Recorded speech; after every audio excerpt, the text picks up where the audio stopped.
ఈ ప్రాంతానికి ఎమ్మెల్యేగా మీ మనసును గెలిచి ఈ ప్రాంత అభివృద్ధి కోసం పరితపించి మరి మీతోటే ఉంటే మీ సమక్షంలోనే జయం కావాలని ఈరోజు కోరుకోవడంతో అనేక పనుల ఒత్తిడి ఉన్నప్పటికీ మరి ఇప్పటికిప్పుడు మీ దగ్గరికి రావడం జరిగింది. వారు ముఖ్యమంత్రి గారిని కలిసినప్పుడు కూడా అడిగింది కేవలం ఈ నియోజకవర్గ అభివృద్ధి. నన్ను ఇప్పటికే మరి ఇందులో బ్రిడ్జి కాడికి కూడా తీసుకెళ్లి చూపించడం జరిగింది. అది ఈ 2-3 రోజులలోనే వర్క్ స్టార్ట్ చేస్తామని మీకంటే ముందు వారికి హామీ ఇవ్వడం జరిగింది. ఎందుకంటే వారు అడిగిన కోరికలన్నీ కూడా మరి ప్రజలు ఇబ్బంది పడుతున్నటువంటి సమస్యలను పరిష్కరించాలని. కాబట్టి మీ అందరి సమక్షంలో మరి కండువను మీ అభిమానంతో మీరేసినట్టుగానే మీ మనసులో ఉన్న పద్ధతిని ప్రకారం అభిప్రాయానికి అనుగుణంగా వారికి మరి కోనప్ప గారికి పెద్దలు గౌరవనీయులు మీ అభిమాన నాయకుడికి నేను ఈ కండువను వేస్తున్నాను. అందరూ ఓకేనా?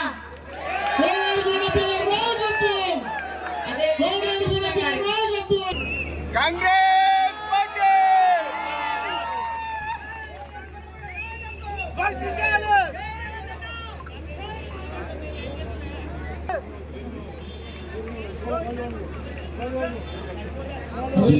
జిల్లా పరిషత్ వారికి అదేవిధంగా మున్సిపల్ వైస్ చైర్మన్ సంక్షేమ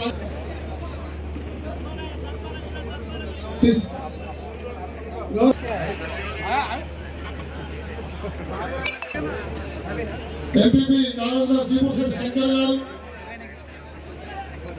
సిరిపుర్తి ఎంపీపీ సునాగర్ సువర్ణ ఉమాజీ గారు, చింతలమాడపల్లి ఎంపీపీ దుబ్బుల నాగయ్య గారు, చింతలమాడపల్లి జెడ్పీటీసీ శ్రీమతి డుబ్బుల శ్రీదేవి, పార్టీ అధ్యక్షులు డుబ్బుల వెంకయ్య గారు, బెజ్జూర్ ఎంపీపీ డోకే రోజారమణి, బెజ్జూర్ జెడ్పీటీసీ పంద్రం పుష్పలత గారు, కౌటాల జెడ్పీటీసీ దుర్గ మనుష్య మధుకర్ గారు, తెలంగాణ జెడ్పీటీసీ సభ్యులు తాళ్లపల్లి శ్రీ రామారావు గారు,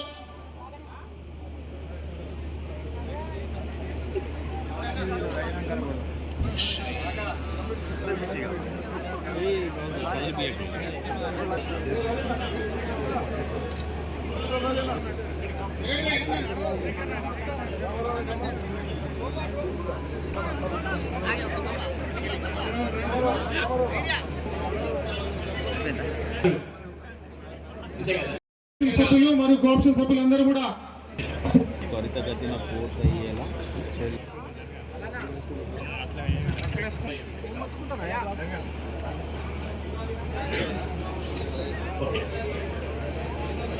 రవి సాగరిక గారు, వనమాల ధ్వని గారు, కనుగొండ శివప్రసాద్ గారు, విజయ్ యాదవ్ గారు, వసీం గారు, జయచందర్ 6వ నంబర్ కౌన్సిలర్ జయచందర్ గారు,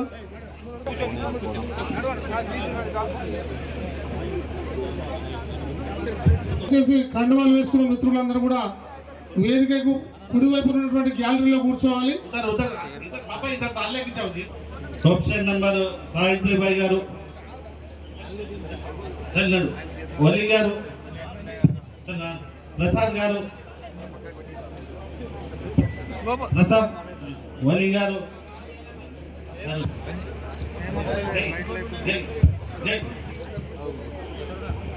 బాబా బాబాయ్,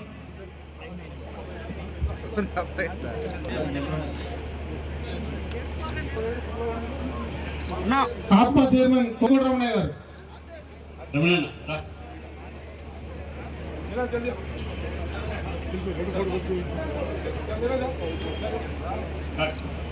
జగ్గాగౌడ్ ఆత్మ చైర్మన్, కుర్సింగ ఓంప్రకాష్ గారు, ప్రాథమిక ఎంపీటీసీ సభ్యులు, కాగజ్నగర్ మండల ఎంపీటీసీ సభ్యులు దయచేసి తొందరగా రావాలి. నాకు కావాల్సింది నియోజకవర్గ అభివృద్ధి. ఇగో అందవెల్లిలో బ్రిడ్జి ఈ పరిస్థితి, 54 గ్రామాలకు రోడ్డు రవాణా సౌకర్యం లేక దాదాపు 3 అక్కడ కూలి చనిపోయారు. 54 గ్రామాల ప్రజలు రావాలంటే అక్కడ కొంత ఖర్చు అవసరం ఉంటుంది. అది కూడా వెంటనే రిలీజ్ చేయాలి ఆ బడ్జెట్ అని చెప్పారు. తర్వాత మరి ఇంకా కొన్ని రోడ్లు, 150 కిలోమీటర్ల రోడ్లు, 12 బ్రిడ్జీలు, ఇంకా కొన్ని మరి ఇప్పుడే చెప్పిన 44 మంది చనిపోవడం అంటే ఒక బ్రిడ్జి కింద లేక దాటుతూనే చాలా ఘోరమైనటువంటి పరిస్థితి. కాబట్టి అట్లాంటి వాటన్నింటినీ కూడా వారు మా దృష్టికి తీసుకొచ్చారు. కాంట్రాక్ట్ వర్కర్స్ ఇష్యూ కూడా తీసుకొచ్చారు. 3 కోట్లు పెండింగ్ ఉన్నాయని. లారీ అసోసియేషన్ వాళ్ళది, అదే విధంగా బుద్ధుడి విగ్రహం దగ్గర అదొక పార్కు ఏర్పాటు చేయాలని, ఇట్లా ప్రజాహితం జనహితం కోసమే వారి యొక్క తపన. అవే నా దృష్టికి తీసుకొచ్చారు. తప్పకుండా ఈ గవర్నమెంట్ మీ ఆశలు ఆకాంక్షలకు అనుగుణంగా అవసరాలకు అనుగుణంగా అభివృద్ధి పదంలో నడిపించే బాధ్యత ఈ జిల్లా ఇన్ఛార్జ్ మినిస్టర్ గా, ఈ పార్లమెంట్ ఇన్ఛార్జ్ గా నాకు 2 బాధ్యతలు ఉన్నాయి. ఆ బాధ్యతను నేను సక్రమంగా నిర్వర్తిస్తా. ముఖ్యంగా అందరూ అడిగారు, నువ్వు హైదరాబాద్ మళ్ళీ ఉంటావా పోతావా? నాకు హైదరాబాదే ఇష్టం అని చెప్పి, ఎందుకంటే కష్టం ఉన్నదే నేను ఇష్టంగా పడ్డా. Hit TV presents like, share, comment. TV వాళ్ళకు కూడా నేను ఒక సర్ప్రైజ్ ఇద్దాం అనుకుంటున్నాను. మీరు మాత్రమే జెస్సీ ఎందుకు అయ్యారు? ఇలాంటి అమ్మాయిలకి పిలవడానికి బాగుంటుంది. చందు సాయికి like you and have a జనాలకి ఒక పేరు నచ్చిందంటే దీనికి ఒక ప్రాసెస్ ఉంటుంది. ఎందుకు బాక్స్ డైరెక్ట్గా వెళ్ళిపోదాం. ఏదైనా ఒకటి మర్చిపోయినావా నువ్వు? ఏం మర్చిపోయావు? ఏదో ఆ టైంకి మన సుడి బాగుంటే ఎవరన్నా చూపిస్తే రాయగలం కానీ డోర్ టు డోర్ సేల్స్ చేసేవాళ్ళు. శారీ వస్తుంది, శారీలో వెనకాల కట్టుకుని